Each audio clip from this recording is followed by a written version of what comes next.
73 சங்கீதம் 28 எனக்கோ தேவனை அண்டிக் கொண்டிருப்பதே நலம். நான் உமது கிரியையெல்லாம் சொல்லி வரும்படி கர்த்தராகிய ஆண்டவர் மேல் என் நம்பிக்கையை வைத்திருக்கிறேன். பிரியமானவர்களே, ஆண்டவரை அண்டிக் கொள்ளுகிறவர்கள் பாக்கியவான்கள் என்று கூறுகிறபடியால் பலவிதமான வழிமுறைகளை வேதத்திலிருந்து தெரிந்து கொண்டு அவரை அண்டிக் கொள்ள வேண்டும். கர்த்தராகிய ஆண்டவர் நமக்கு செய்யும் நன்மைகளையும் அற்புதங்களையும் அதிசயங்களையும் கிரியைகளை எல்லாம் மற்றவர்களுக்கு பிள்ளைகளுக்கு விவரித்து சொல்லும்போது கர்த்தரை அண்டிக் கொள்ளுகிறோம் என்று இந்த வசனம் ஒரு வழிமுறையை தெரிவிக்கிறது. சங்கீதம் 78 முதல் 8 வசனங்களை வாசித்து பாருங்கள். பூர்வ காலத்து மறைபொருள்களை நாங்கள் கேள்விப்பட்டு அறிந்தோம். எங்கள் பிதாக்கள் அவைகளை எங்களுக்கு தெரிவித்தார்கள். பின்வரும் சந்ததியான பிள்ளைகளுக்கு நாங்கள் அவைகளை மறைக்காமல் கர்த்தரின் துதிகளையும் அவருடைய பலத்தையும் அவர் செய்த அவருடைய அதிசயங்களையும் விவரிப்போம். இனி பிறக்கும் பிள்ளைகளாகிய பின் சந்ததியார் அதை அறிந்து கொண்டு அவர்கள் எழும்பி தன் பிள்ளைகளுக்கு சொல்லுவார்கள். 70 வயதாய் இருக்கும்போது என் தாய் நோய்வாய்ப்பட்டார்கள். தகவல் அறிந்ததும் நான் பார்க்க செல்லும்போது என் மனதில் நிறைவுடன் வாழ்ந்து விட்டார்கள்.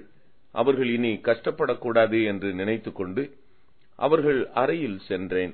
அவர்களை பார்த்தவுடன் மிகவும் மோசமாக இருந்தார்கள். ஆனால் நான் ஜெபிக்கும் போது கர்த்தர் அவர் பிழைப்பார்கள் என்று உணர்த்தினார். அவர்களை ஆஸ்பத்திரிக்கு அழைத்து சென்றேன்.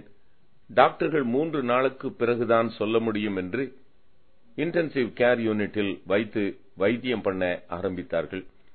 அந்த இரவே கர்த்தர் ஒரு அற்புதத்தை செய்து இன்டென்சிவ் கேர் யூனிட்டிலிருந்து அறைக்கு மாற்றிவிட்டார்கள். கர்த்தர் சொப்பனத்தில் ஒரு தரிசனத்தை கொடுத்து சங்கீதம் 71:18 ஞாபகப்படுத்தினார். இப்பொழுதும் தேவனே, இந்த சந்ததிக்கும் உமது வல்லமையையும் வரப்போகிற யாவருக்கும் உமது பராக்கிரமத்தையும் நான் அறிவிக்கும் அளவும் முதிர் வயதும் நரை மயிரும் உள்ளவனாகும் வரைக்கும் என்னை கைவிடீராக என்ற வசனத்தை காண்பித்தார். 3 நாளில் வீட்டிற்கு வந்து என் வீட்டில் 1 மாதம் தங்கி இளைப்பாரி தன்னுடைய பிள்ளைகள் வீட்டிற்கு சென்று தங்கி கர்த்தர் தன் வாழ்க்கையில் செய்த அற்புதங்களை எல்லாம் விவரித்து சொல்லி மேலும் 10 ஆண்டுகள் வாழ்ந்திருந்து கர்த்தருக்குள் எடுத்துக் கொள்ளப்பட்டார்கள். கர்த்தர் செய்த நன்மைகளை விவரித்து சொல்லி அவரை அண்டிக் கொள்ளுவோம்.